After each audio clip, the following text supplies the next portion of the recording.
Since you're watching this video, I assume you have already seen the video above it with this man, Paul Janka, on the Dr. Phil show. Now, I put this video here because it completely illustrates what I wanted to talk about today, which is what makes a player.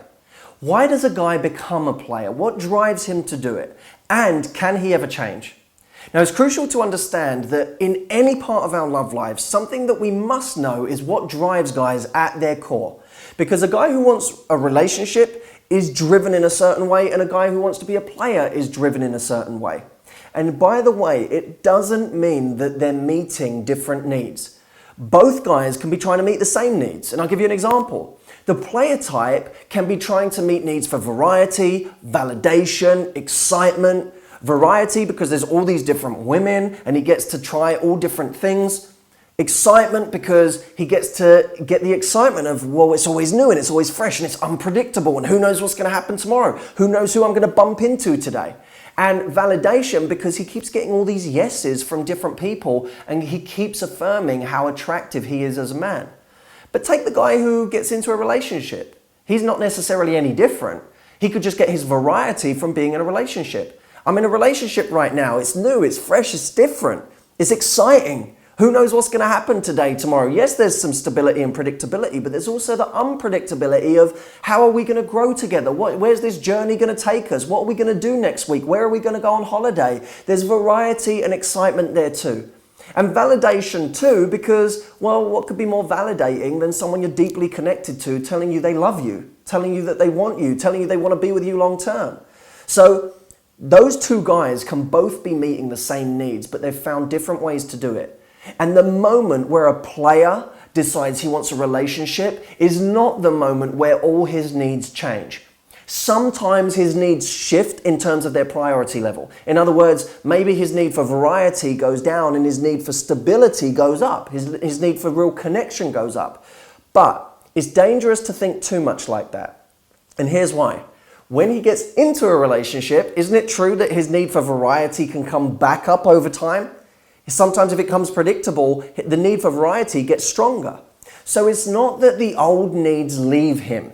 It's that sometimes they have a reshuffle in importance. But as a woman, still, the biggest priority should be meeting all of his needs. Because that way, even if he had the player type in him, now that he's in a relationship, he's going to be excited about what that brings because it's still meeting every one of his needs. And everyone's challenge, and by the way, I'm speaking to you women here today, but I would say the same to guys as well. The biggest challenge for anyone in a relationship is to show someone that they can still meet all of their needs in a relationship, but at an even higher level than they could than when they were single. And let me come back to this guy for a moment.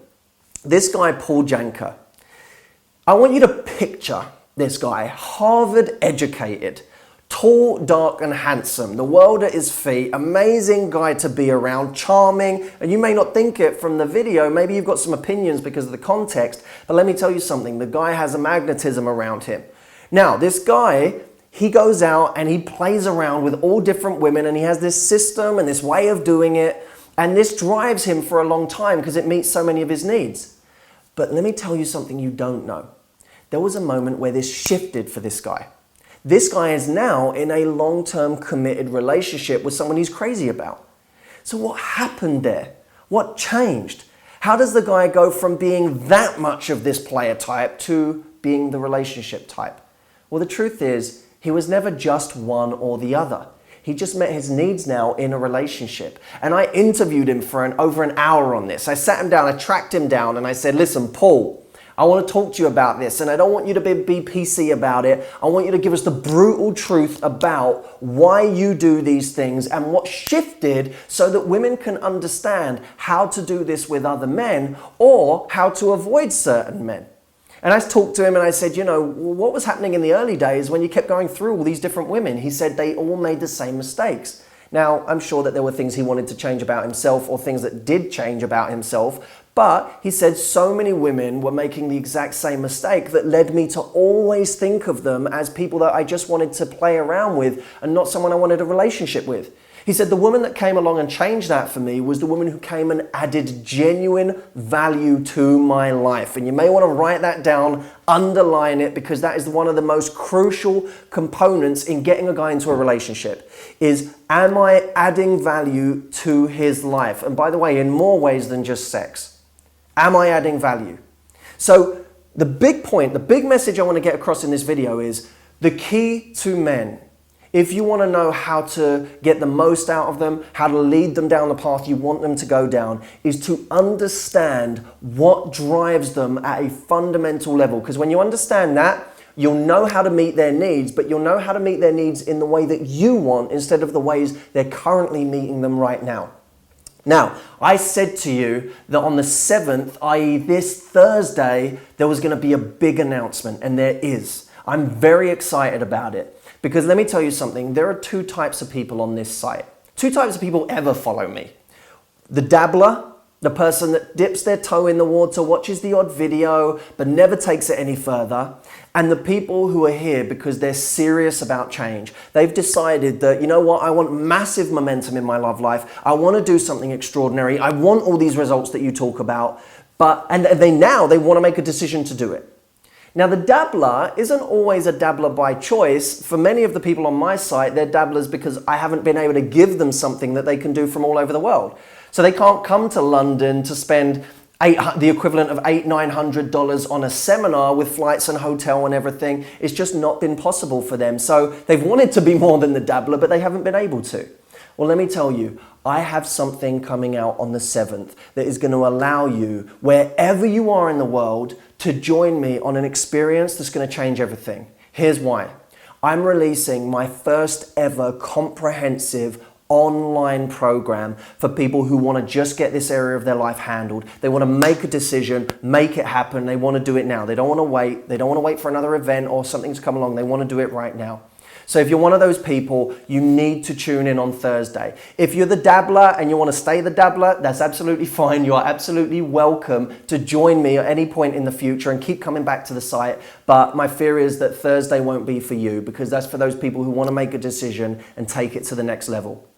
Leave a comment under the video. Let me know what you think. Let me know what you think of this little insight into the male mind that I'm going to be giving you more of come Thursday. And by the way, I haven't responded to the last few comments on the last couple of blogs because it's been impossible. I've been traveling, I've been meetings, it's been crazy. I'm going to really do my best to get back to some of those thought-provoking comments that you put under this video and ones that really further the conversation. So I'm going to be doing that. And I'm going to see you on Thursday. And before I forget, I think we've even linked up like a minute of the interview under this video so that you can see what it's all about and what I did that day with Paul when I interviewed him for over an hour. And for those people that join me on Thursday and make that decision and commit, you're going to get that hour-long interview and all of the insights that came with it. And by the way, when you watch this, there are going to be points, quite honestly, where it's going to shock you, where you're going to feel almost angry, almost frustrated. You're going to wonder why I'm being so nice. But here's the reason. There are insights here. There are brutal truths here that you will not find anywhere else. And I promise you that. So I'll see you Thursday. I'm excited. I hope you're excited. Have a great couple of days. I'll speak to you then. Take care. Hello, everyone. Welcome today. Today's a good day because I have a cup of tea with me on the blog. And there's a reason I have a cup of tea with me on the blog. It's because my mum's here today. She's never going to come on camera, she's too shy, but she is next door. You can feel her warmth. Mum next door. Ma, don't be noisy in there, all right? Well, can you... Don't be getting noisy. Mom?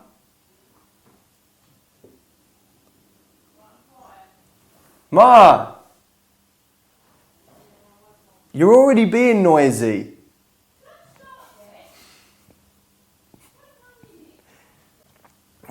Okay, Ma, we're rolling now, so can you please be quiet? That's a good cup of tea. Ma?